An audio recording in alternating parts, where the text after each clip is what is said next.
성경 잠언 오늘 9장 읽읍시다. 9장. 지혜가 그 집을 짓고 7개 기둥을 다듬고 짐승을 잡으며 포도주를 혼잡하여 향을 갖추고 그 여종을 보내어 성중 높은 곳에서 불러 이르기를 무릇 어리석은 자는 이리로 돌이키라. 또 지혜 없는 자에게 이르기를 너는 와서 내 식물을 먹으며 내 혼합한 포도주를 마시고 어리석음을 버리고 생명을 얻으라. 명철의 길을 행하라 하느니라. 교만한 자를 징계하는 자는 도리어 능욕을 받고 악인을 책망하는 자는 도리어 흠을 잠눕히느니라. 교만한 자를 책망하지 말라. 그가 너를 미워할까 두려우니라. 지혜 있는 자를 책망하라. 그가 너를 사랑하리라. 지혜 있는 자에게 교훈을 더하라. 그가 더욱 지혜로워질 것이요 어려운 사람을 가르치라. 그가 학식이 더하리라. 여호와를 경외하는 것이 지혜의 근본이요 거룩하신 자를 아는 것이 명철이니라. 나 지혜로 말미암아 네 날이 많아질 것이요 네 생명의 해가 더하리라. 네가 만일 지혜로우면 그 지혜가 네게 유익할 것이나 네가 만일 거만하면 너 홀로 해를 당하리라. 미련한 계집이 떠들며 어리석어서 아무것도 알지 못하고 자기 집 문에 앉으며 성읍 높은 곳에 있는 자리에 앉아서 자기 길을 바로 가는 행객을 불러 이르되 무릇 어리석은 자는 이리로 돌이키라. 또 지혜 없는 자에게 이르기를 도적질한 물이 달고 몰래 먹는 떡이 맛이 있다 하는도다. 오직 그 어리석은 자 죽은 자가 그의 곳에 있는 것과 그의 객들이 음부 깊은 곳에 있는 것을 알지 못하느니라. 지혜라는 게 참 이게 아마 무엇이냐 이렇게 할 때 이제 여호와를 경외하는 것이 지혜의 근본이다. 가장 핵심이다. 그런 이야기죠. 이제 딴 것 지혜가 많이 있다 해도 여호와 경외를 모르면은 근본적인 지혜의 근원을 이제 잃어버린 것이나 마찬가지다. 그렇게 이야기를 할 수 있겠죠. 그리고 여기 이제 그 여호와 경외를 근본으로 하는 가운데서 여기 말하는 이제 지혜는 좀 더 이렇게 아마 상황에 그때 상황 어떤 경우에 따라서 좀 알맞게 잘 판단하고 대처를 잘 하는 알맞게 하는 그런 것도 이게 지혜에 해당되겠다. 지혜로운 것이다. 그런 의미도 아마 담고 있는 것 같다 그런 생각이 듭니다. 왜냐하면 이제 거만한 자를 징계하는 자는 거만한 자를 징계하는 자 이 사람이 징계할 만한지 징계를 들을 만한지 안 한지를 징계하기 전에 이미 좀 분간하고 그 분별을 할 줄 아는 그 이제 눈을 가지고 먼저 있어야 된다는 거죠. 그래서 거만한 자를 막 그런 걸 모르면서 거만한 자를 징계하면 오히려 이게 달라들어 가지고 또 네가 뭔데 날한테 그하노 이렇게 하면서 이제 봉변을 당할 가능성이 있는데 사실은 봉변을 당하겠다 싶으면 아예 말을 안 끊는 게 오는 거지. 옳다는 이야기고. 그래서 사실은 이제 그런 거를 잘 분별하면서 그때 그 상황에서 저 사람이 어떤 사람인데 내가 이 말을 하는 것이 저 사람에게 지금 유익이 될지 안 될지 그걸까지 분별할 줄 아는 그런 어떤 이제 마음가짐을 그렇게 생각할 줄 아는 그게 사실은 중요하다는 이야기죠. 그래서 그런 식으로 모든 면에서 이제 근본적인 것을 깊이 생각을 해야 되는데 그러면서 그런 중에서 가장 인생에 있어서 가장 근본적인 것이 무엇이냐 이렇게 할 때에는 여호와 경외다. 그래서 여호와 경외 이것이 사실은 여호와를 알고 그를 아는 가운데서 생각을 하고 하는 것이 이것이 아마 인생에 있어서 가장 근본의 핵심이다. 만약 이거 없으면 모든 것이 딴 게 다 지혜롭다 쳐도 이거 없이 지혜로운 사람이 있을 수 있죠. 지혜로운 사람이 있는데 예를 들면 동양의 노자 같은 사람 엄청 지혜로운 사람이라고 할 수 있죠.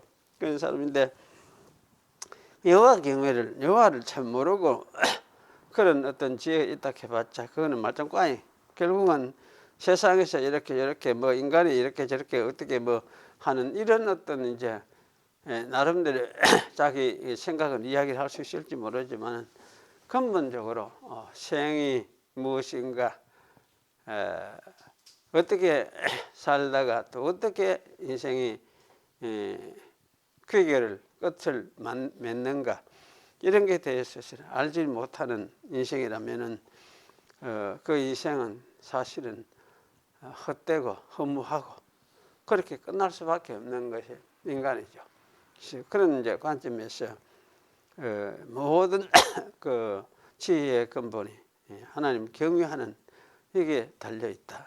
그런 이제 관점에서 이야기를 합니다. 그래서 이런 어떤 마음을 가지고 여호와를 경외하고 그러면서 이제 삶에서도 이걸 더 확장시켜서 적용을 하고 이렇게 하면서도 경우와 상황을 잘 분간하면서 이렇게 행동할 줄 아는 그런 것이 사실은 지혜로운 것이다. 이렇게 이야기를 할 수 있을 것 같아요.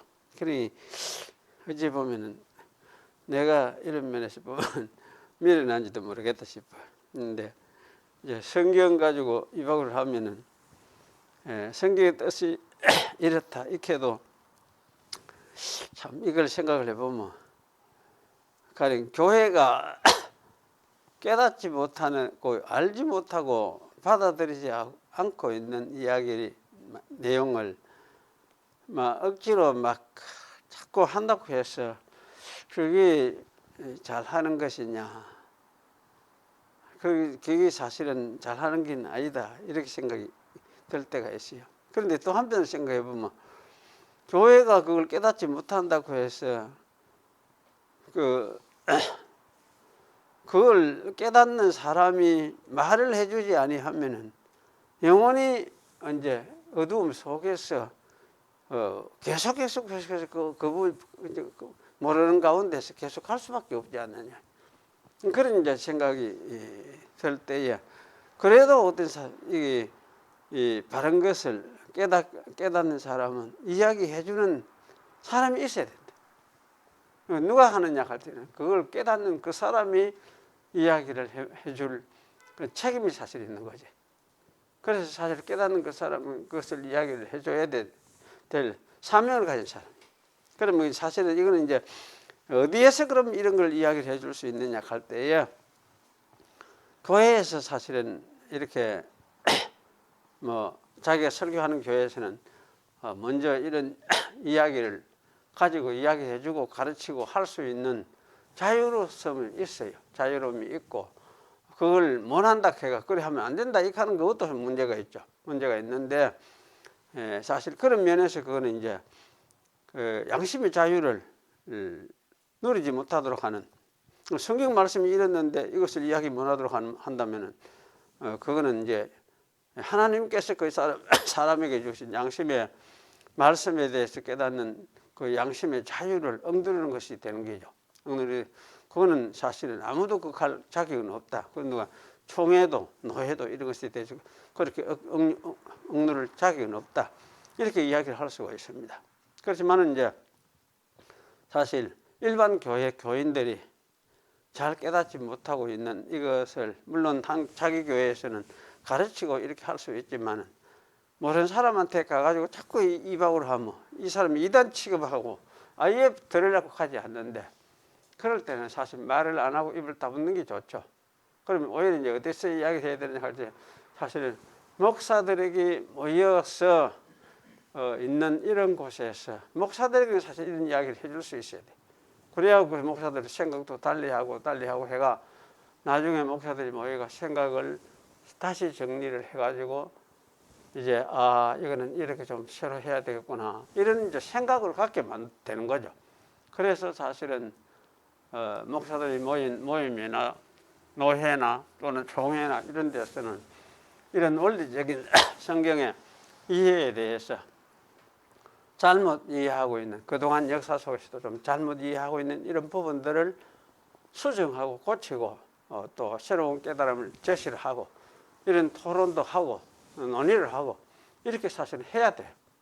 뭐 신학교도 사실 이런 걸 해가야 되고 그래서 사실은 이제 이걸 지혜롭게 한다는 게 쉽지는 않아요. 나는 그냥 성경 말씀을 하면은 성경 말씀 이렇게 가르치면 그런 이야기를 해야지.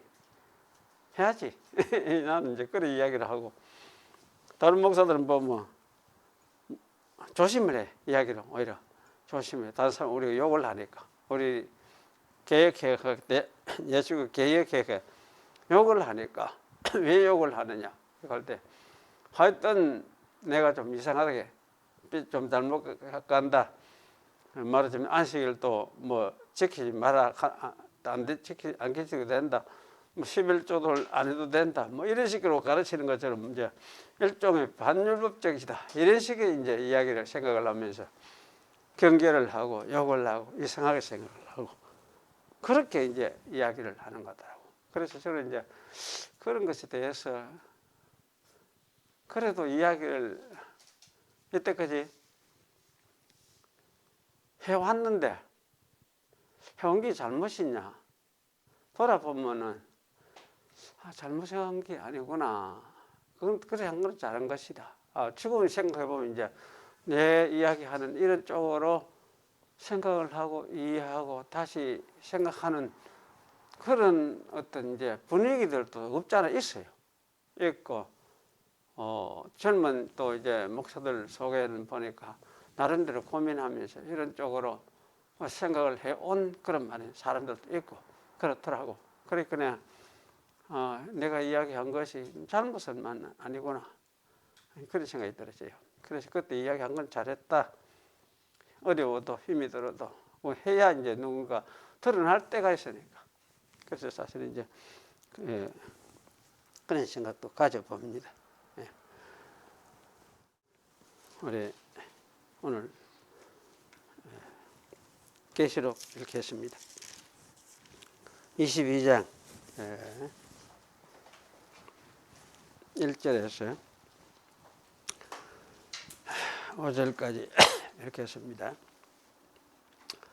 또 저가 수정같이 맑은 생명수의 강을 내게 보이니 하나님과 및 어린 양의 보좌로부터 나서 길 가운데로 흐르더라.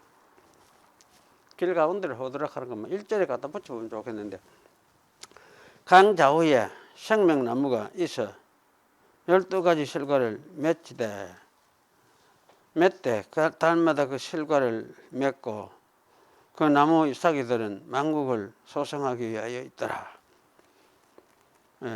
다시 저주가 없으며 소생한다면 치료한다 이 말이죠. 치료한다. 다시 저주가 없으며 하나님과 그 어린 양의 보좌가 그 가운데 있으리니 그의 종들이 그를 섬기며 그의 얼굴을 볼 터이요 그의 이름도 저희 이마에 있으리라. 다시 밤이 없겠고 등불과 햇빛이 설 데 없으니 이는 주 하나님이 저희에게 빛이심이라. 저희가 세세토록 왕노릇하리로다. 기도하겠습니다. 하나님 오늘 또 저희들이 말씀을 읽고 기록된 이 말씀에 숨겨져 있는 하나님의 진리와 비밀을 우리가 살피고 생각하고자 합니다. 오셔서 저희들 하여금 이 진리의 말씀을 잘 깨닫고 이해하며 또 우리 자신이 그로 인해서 어떻게 하나님을 섬기고 믿고 또 우리가 서 있는 위치가 어떤 위치에 있는가를 생각을 하면서 우리 옷을 여미며 또 하나님을 찬양하며 경외하며 섬기는 그런 자로서 우리의 위치를 바로 세울 수 있도록 이 시간도 은혜 가운데 저희를 인도해 주시옵소서. 우리 성도들 흩어져서 있고 또 오지 못한 사람들도 있습니다.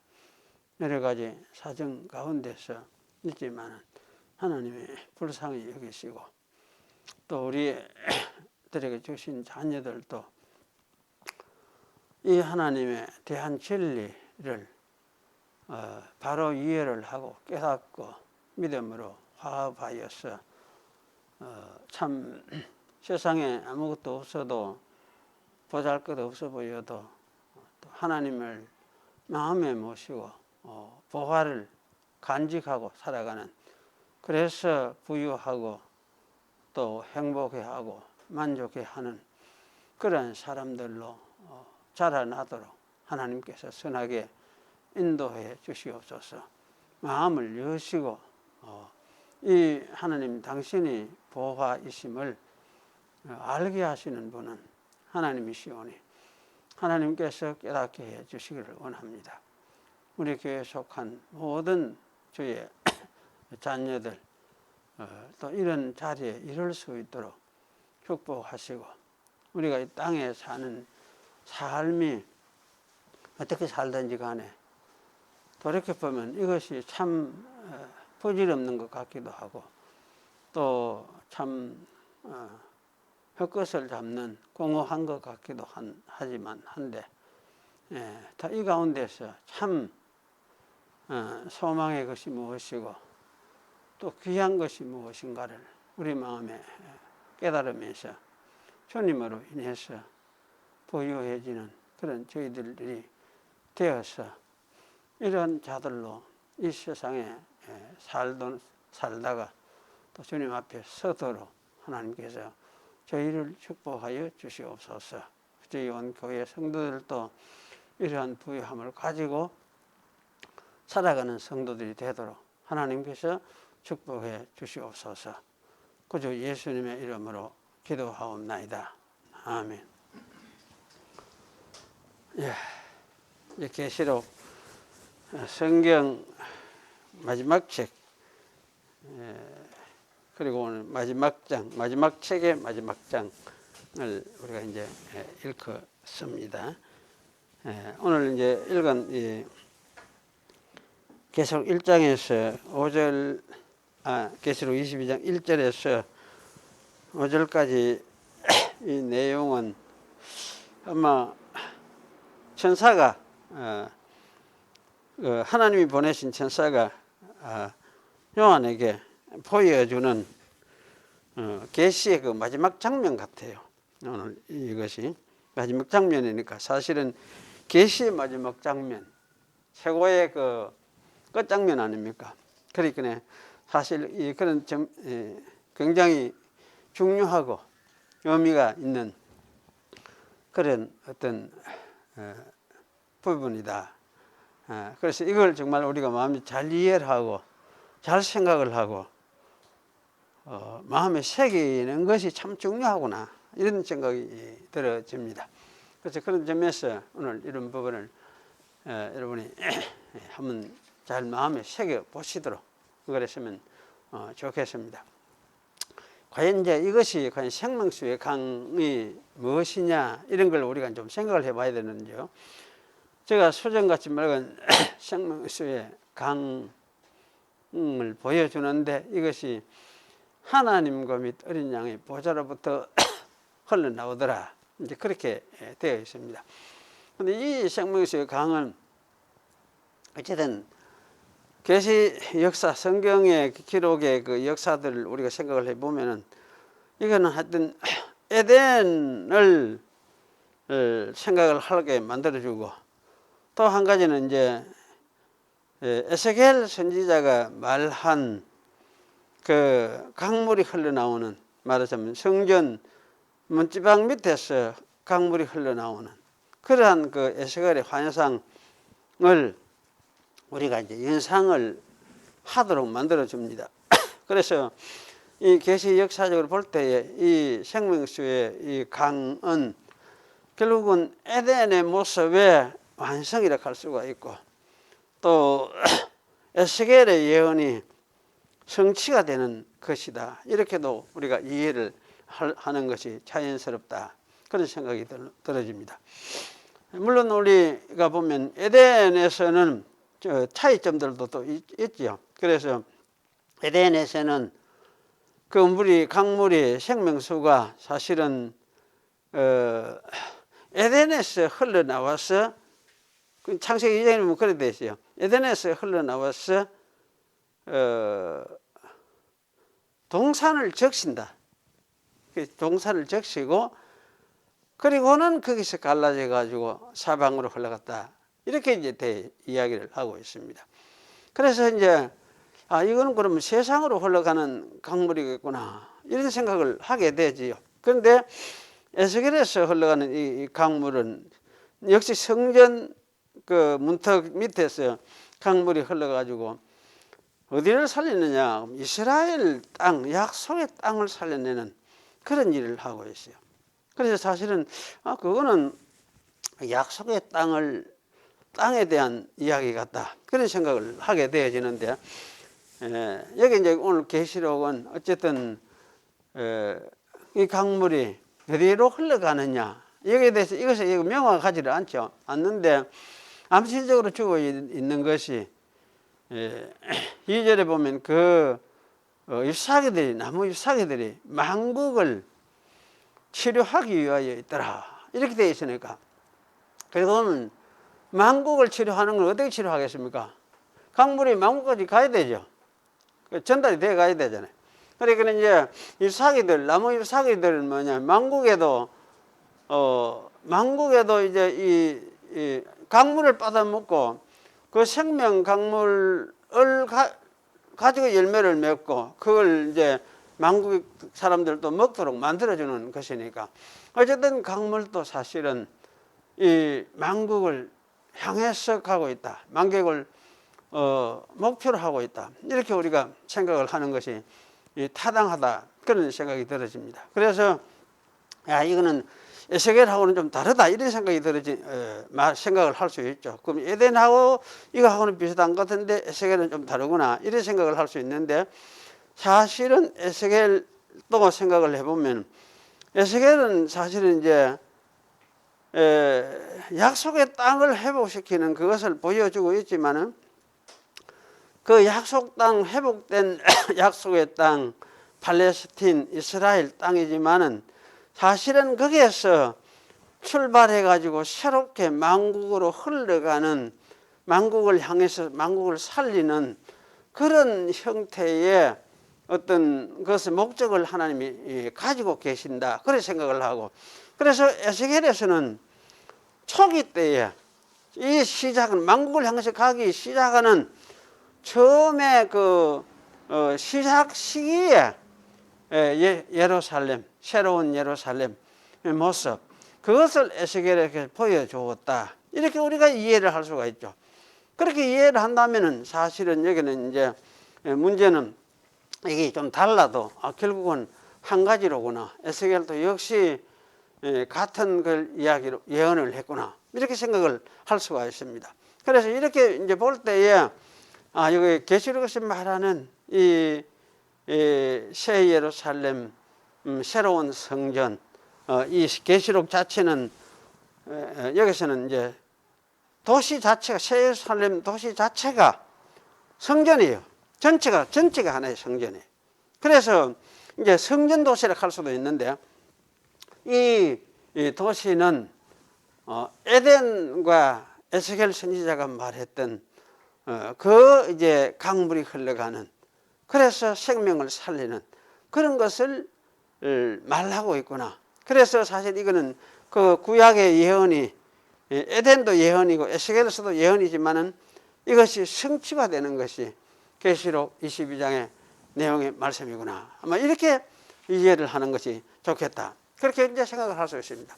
근데 여기서 우리가 이제 생각할 거는 이와 같은 이 성취를 종말 때에 이렇게 완료시키는 것인가? 이게 종말 때 말이죠. 제가 어릴 때 성경은 꼭 그래 읽었어요.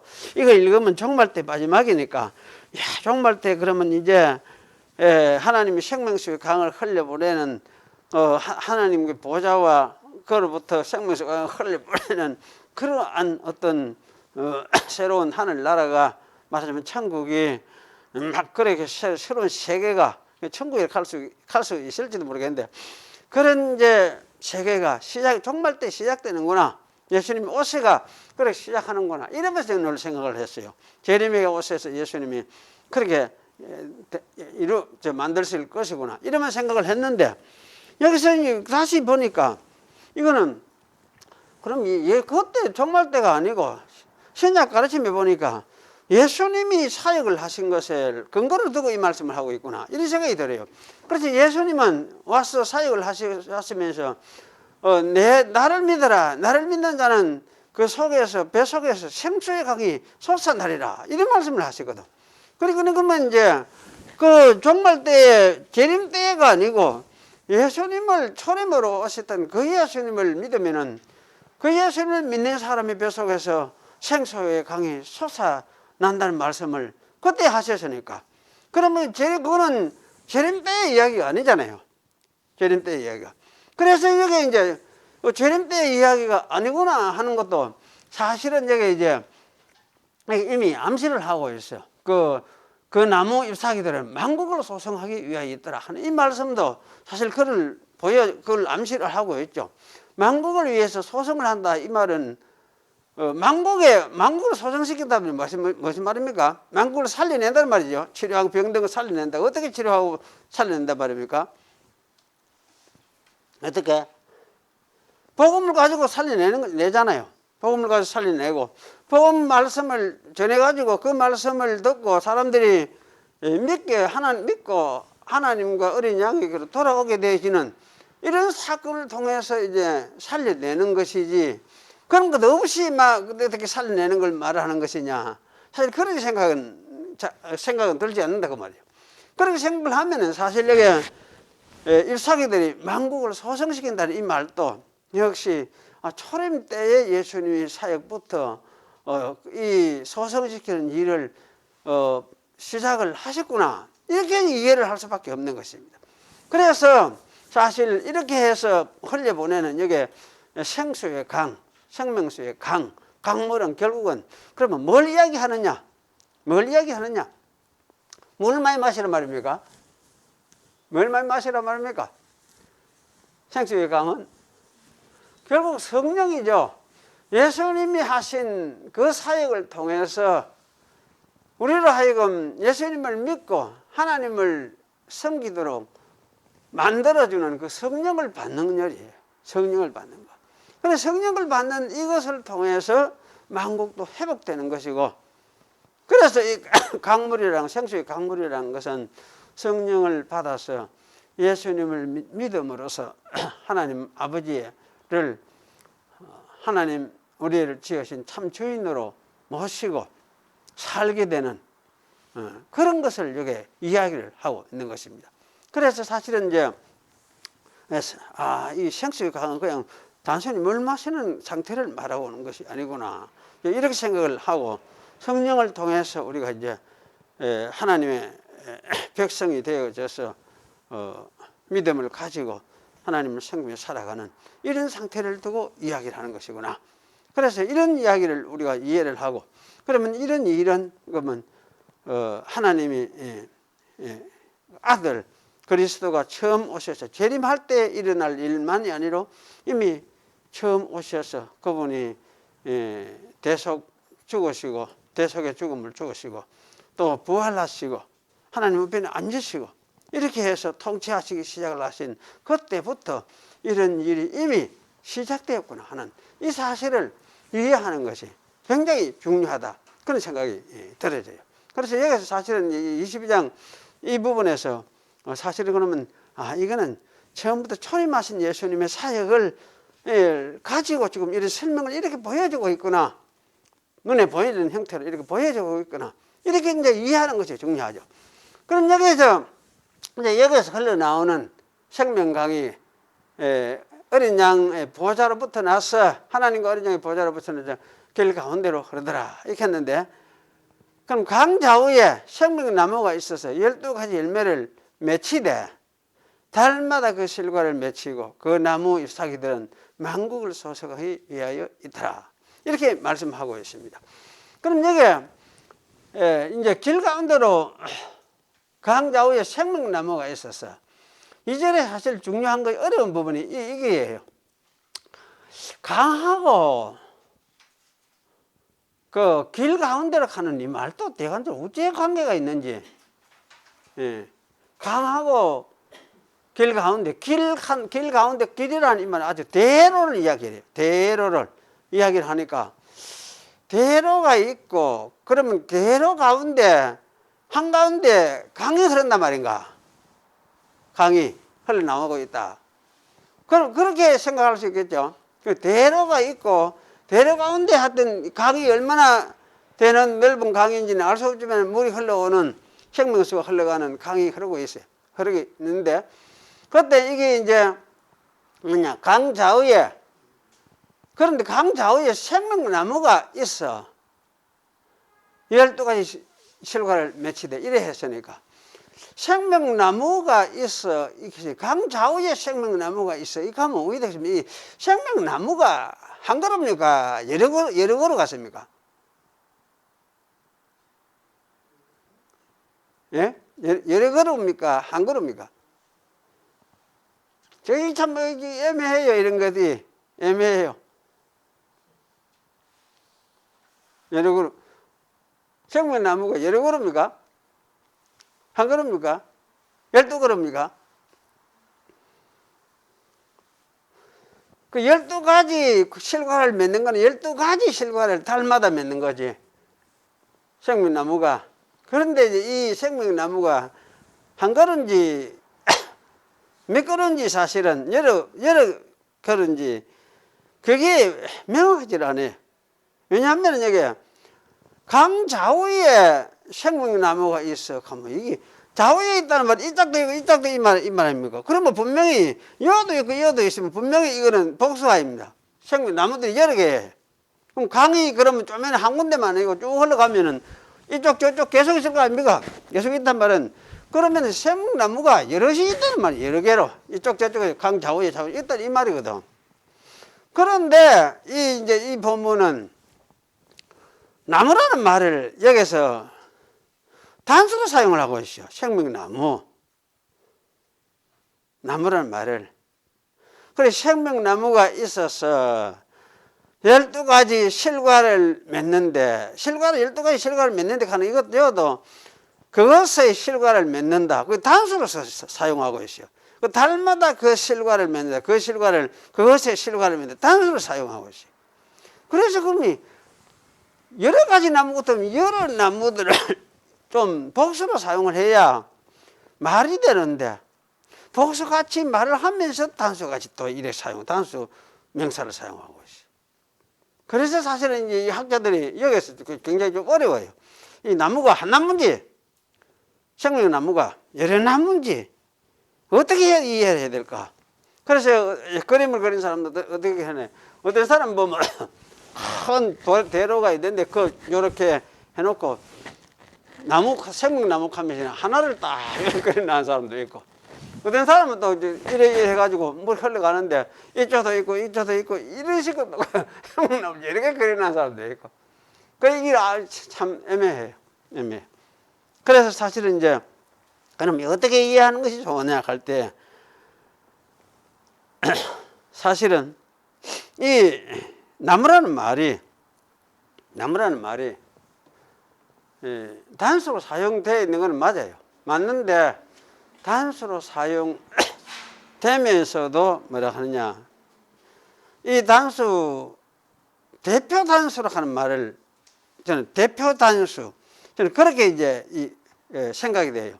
대표 단수라는 말은 단수로 사용하는데 그 속에 그 나무의 예수님과 관계되어 있는 그 자손들, 그 자기 소속되어 있는 모든 것들을, 나무들을 함께 포함하고 있는 명사를 대표 단수, 단수로 사용하면서도 이 속에 그 복수를 포함하고 있는. 예를 들면 히브리어는 그런 게 있어요. 히브리어는 그 시 하는 말이 있죠. 시, 후손 할 때 제라 하는 시, 이게 대표 단수로서 대표적인 대표 단수 명사로 사용되고 있어요. 그런데 아브라함의 시, 이렇게 하면 아브라함의 시가 여러 시인데 꼭 하나의 시를 이야기를 해요. 하나의 시.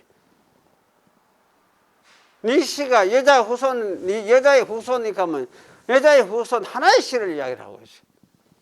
그래, 이 시는 뭐냐면은 그 시 안에, 그 시에 해당되는 그 자손들을 모두 다 포함하고 있는 그런 시라. 그러니까 이거는 대표 단수로서 하나를 이야기하지만은 사실은 의미는 어떤 의미를 가지고 있느냐 하면 복수적인 의미를 가지고 있어요.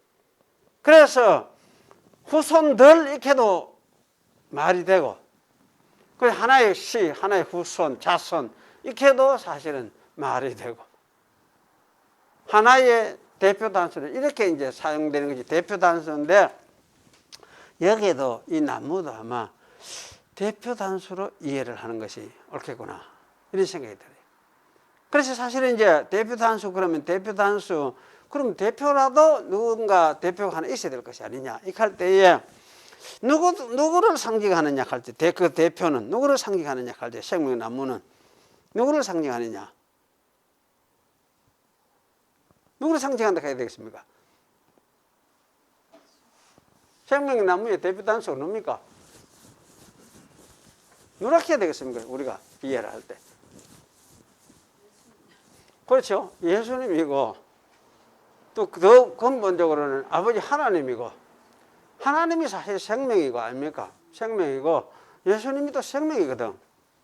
그런 의미에서 사실은 대표로 단수로 사용하는 것이 맞아요. 그게 틀린 것이 아니에요. 그런데 이제 사실은 그 대표 단수 속에 예수님이 자기 혼자 그래 이제 그 생명나무로서 계속 그래 하느냐 하면은, 지역마다 어디 가는 곳마다, 복음이 가는 곳마다 교회를 세우면서 거기에 이제 그 교회를 중심으로 해가 복음을, 말씀을 전하고 자기 백성을 먹게 하고 이렇게 하잖아요. 이렇게 하니까, 그러기에 사실은 여기 이 이제 예수님의 분신과 같은 역할을 하는, 생명나무와 같은 역할을 하는, 사실 이것이 교회가 사실 생명나무와 같은 역할을 한다 할 수 있죠. 지역마다. 그래서 사실은 여기는 아마 이 대표 단수 속에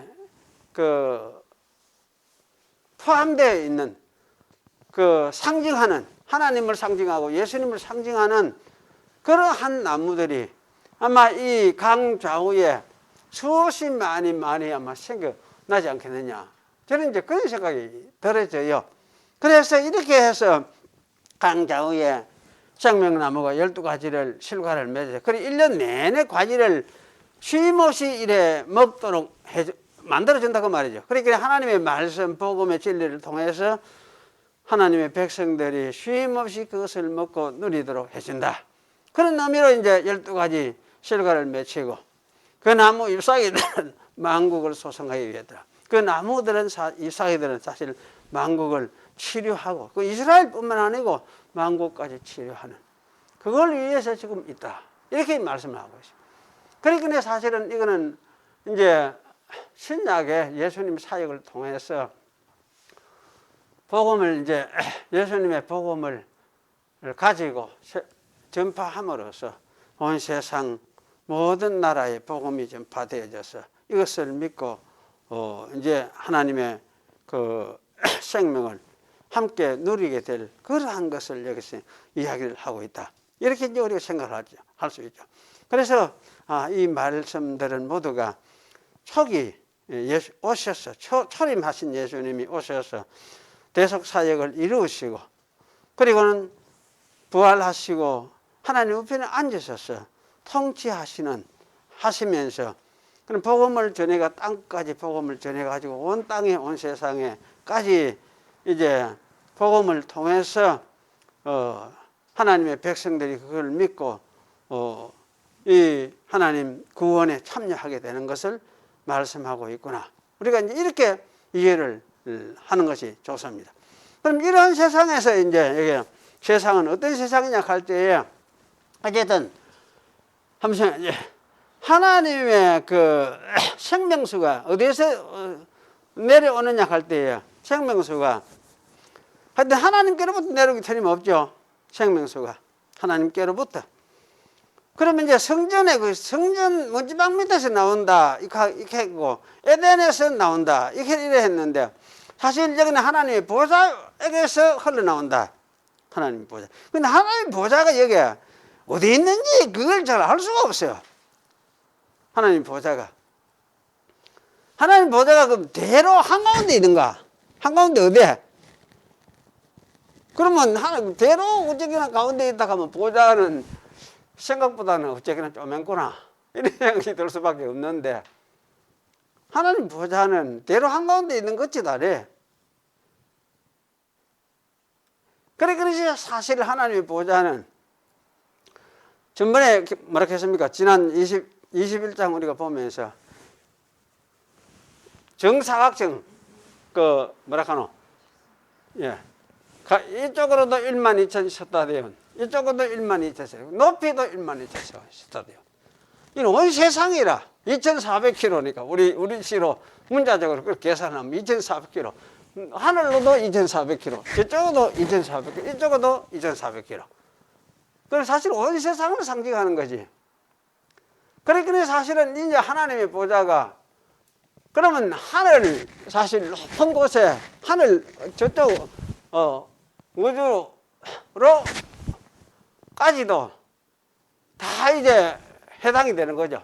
그래서 하나님 보좌가 그러면은 아마 하나님의 보좌라는 거는 이 성전 하늘 제일 높은 곳 2,400km 하여튼 그 하늘 높은 곳에 하나님이 좌정하고 계신다는 것을 온 세상이 알도록 그렇게 이제 그런 모습으로 보여주는 것이 이 모습이다. 22장에 있는 이 모습이다. 그런 생각이 들어요.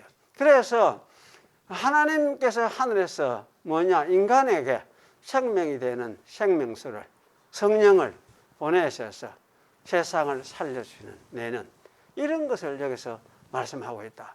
그래서 어떤 신학자는 그런 이야기를 했어요. 그럼 이 성전 전체가 이제 이 계시록에는 성전 전체가 하나의 도시다. 도시 전체가 예루살렘 구약에는 예루살렘 성 중에 일부분이 성전이 있는 곳이었대요. 그런데 여기 계시록에서는 전체가 2,400km 되는 그 성전 전체가 예루살렘 전체가 하나의 성전이다. 그렇게 얘기해요. 그래서 이거는 아마 성전이 그 우주적인 성전. 그 성전 자체가 뭐냐?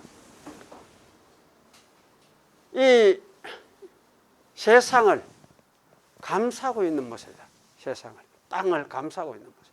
우주적인 성전이 이 새로운 땅, 새로운 세상, 하나님이 자기가 백성들을 통치하시는 그런 새로운 세상을 감싸고 있는 그런 모습을 그리고 있는 것이 계시록 22장에 오늘 말씀 아니겠느냐. 그래서 그렇게 이야기를 하는 사람들이 있어요. 그래서 제가 이제 그걸 읽으면서 그 말도 일리가 있겠구나. 왜냐하면 구약에 그렇게 말을 할 수 있는 그 가능성을 보여주는 게 구약에 그렇게 가르쳐 주고 있어요. 그런 부분을. 예를 들면 이제 이스라엘하고 예루살렘하고 성전하고를 동일시하고 일치화시켜버리고 또 예루살렘하고 그 하나님의 통치하는 하나님의 그 보좌를 하나로 생각을 하는 그런 것이 이제 구약에 보여지고 있어요. 그래서 사실은 그런 생각을 하면은 어쨌든 하나님의 다스림이 자기 다스리는 세계를 이렇게 감사듯이 이렇게 감싸서 이 세계에 그 예루살렘이죠. 예루살렘 이 세계, 그리고 온 세상이죠. 이게 이제 온 세계에 생명을 공급하고 있는 이런 통치의 형태. 이것을 말하고 있는 것이 여기에 새 예루살렘 생수의 강이 흘러나는 곳이구나. 그렇게 이야기를 우리가 이해를 할 수 있어요. 그래서 그러면 이제 이곳에는 뭐냐? 당연히 무엇입니까? 저주가 없었다. 다시 저주가 없으면 하나님과 어린 양의 보좌가 그 가운데 있으니 저주가 있을 수 있겠습니까? 이곳에는 저주가 없다는 말은 무엇입니까? 예수님의 사역을 끝냈다 이 말이거든. 예수님의 사역을 끝냈다. 그럼 예수님 사역 안에서 새로운 세계가 시작되는데 그곳에는 저주가 있을 수가 없죠. 저주가 있을 수가 없어요. 그러니까 저주가 예수님의 사역을 끝냈구나. 그리고 이제 하나님과 어린 양의 보좌가 그 가운데 있으리니 어린 양의 보좌가 그 가운데. 어린 양의 이 보좌 속에 보좌는 보좌가 그 하나님 자리 따로 있고 어린 양 자리가 또 하나 있고 이런 게 아니에요. 한 개뿐이에요. 보좌는 하나뿐이래. 그래 하나님의 보좌도 되고 그 보좌는 누굽니까? 어린 양의 보좌도 되고 하나님의 보좌 해도 되고 그렇게 어린 양의 보좌 해도 된다 그 말이지. 그래서 하나님의 보좌, 어린 양의 보좌가 거기에 있다. 저주가 없는 그런 세계. 하나님의 그 종들이 하나님을 섬기는 세계. 그런 세계다. 그리고 그의 얼굴을 종들이 하나님의 얼굴을 본다. 그러면 이 얼굴은 하나님의 얼굴을 켜도 되고 어린 양의 얼굴을 켜도 되겠죠. 하나님의 얼굴을 켜도 되고 어린 양의 얼굴을 켜고. 그런 얼굴을 본다. 그런데 이거는 이제 구약에는 이스라엘이 하나님 본 적이 있지. 그런데 여기에서는 너도 이제 그 얼굴을 보는데 아마 직접 여기는 보는 것, 직접 하나님의 얼굴을 보는 것 같은 그걸 이야기하는 것 같아요. 그러면 오늘 우리가 그럼 하나님의 얼굴을 직접 봅니까? 예수님의 얼굴을 직접 봅니까? 어떠십니까? 직접 봅니까? 하나님의 얼굴 직접 봅니까?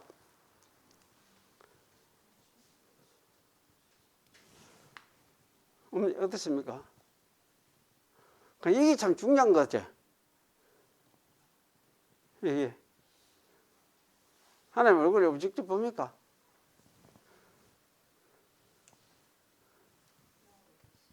예? 눈에 빕니까? 눈에는 안 비죠? 눈에는 안 비는데 그럼 뭡니까?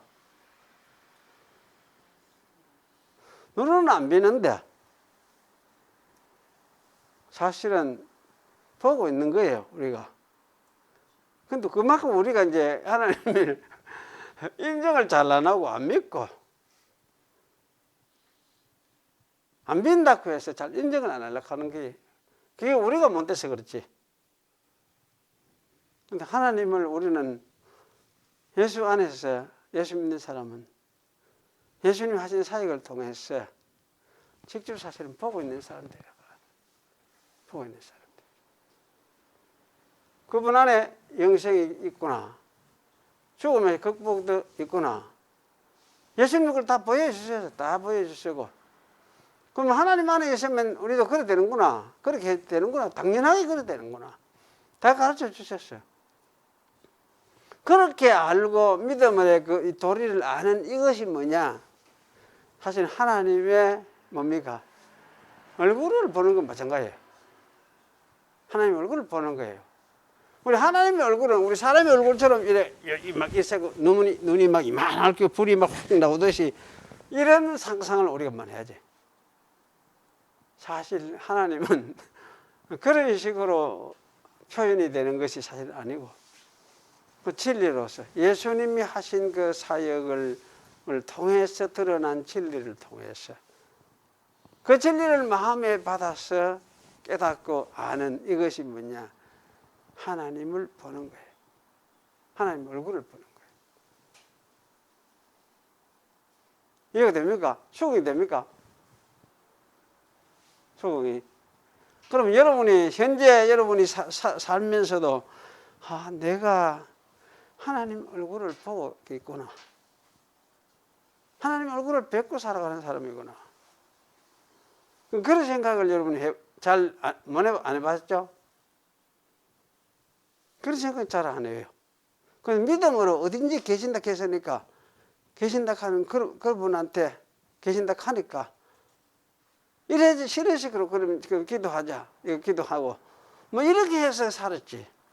내가 직접 그분 안에서 그분이 통치하고 다스리는 그 보좌 앞에서 그 생명수 되시는 걸 먹으면서 그분의 얼굴을 보고 내가 살고 있구나. 이렇게 사실은 생각을 잘 안 해보는 것 같아요. 그리고 이거 사실 이 면에서는 우리가 이런 면에서 우리가 좀 각성을 해야 돼요. 얼굴을 보는 것이고. 그러면 이제 그 이름도 저 이마에 있으리라 했으니까. 그러면 이런 세계가 여기 무슨 어떤 세계를 이야기하느냐 할 때에 어떤 세계를 이야기하겠습니까? 하늘에 있는 어떤 세계를 말하는 것입니까? 그러면 현재 우리와 관계되어 있는 어떤 세계입니까? 우리가 살고 있는 우리와의 관계되어 있는 세계입니까?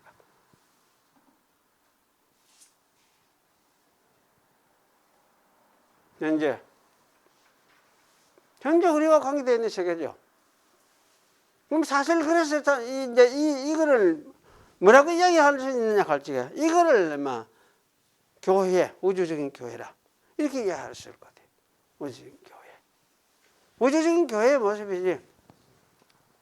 그냥 한 지역만 아니고 온 세계 어디든지 간에 하나님의 백성이 있는 하나님의 백성들에게 생명수를 하늘에서 하나님이 공급해 주시는 그런 가운데서 하나님의 다스림을 받고 하나님을 섬기며 살도록 만들어주는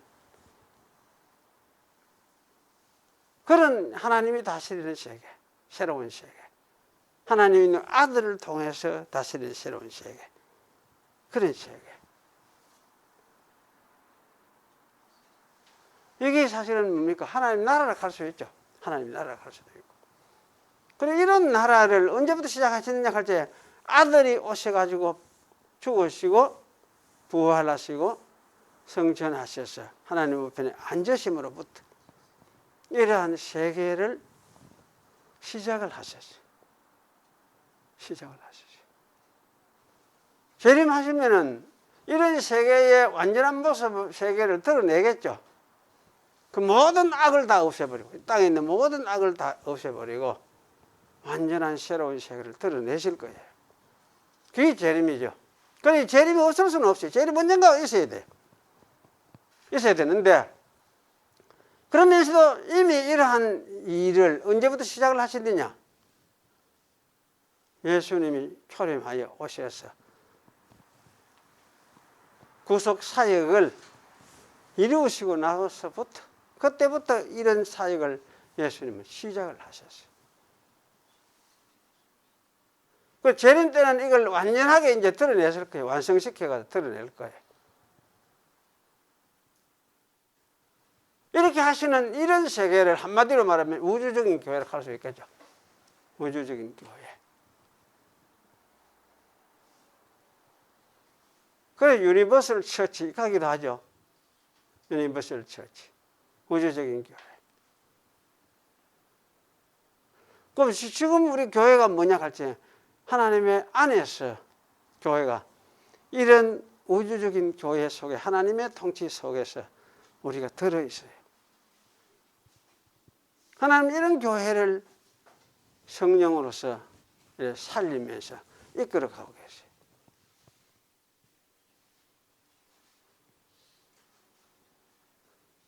수긍이 됩니까? 제 말하는 게 수긍이 됩니까? 그런 거 같습니까?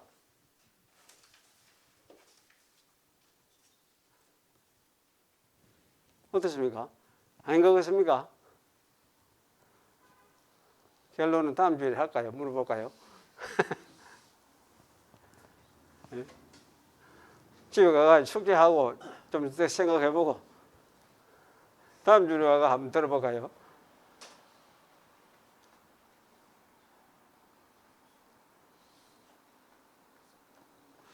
그 다음 주에 한번 이야기를 해봅시다.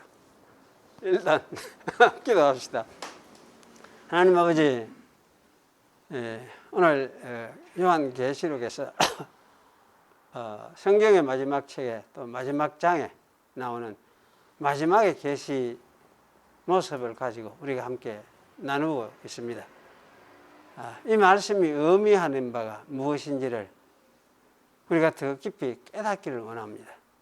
제가 오늘 전했던 말씀들을 집으로 돌아가서 다시 또 상고해 보면서 과연 우리가 이러한 영광스러운 교회 속에 하나님의 통치 아래서 하나님의 보호를 받으며 우리가 살고 있는 것을 다시금 되새기고 확인하고 확신을 가질 수 있도록 하나님께서 이끌어 주시기를 원합니다. 우리가 그동안도 그렇게 생각하지 못한 부분이 많고 그렇게 믿지 못한 것이 많지만 다시금 생각하면서 또 우리가 진리의 눈이 더 크게 열려지고 더 많은 것을 더 깊게 보고 깨달을 수 있도록 하나님께서 인도해 주시옵소서. 그저 예수님의 이름으로 기도하옵나이다. 아멘.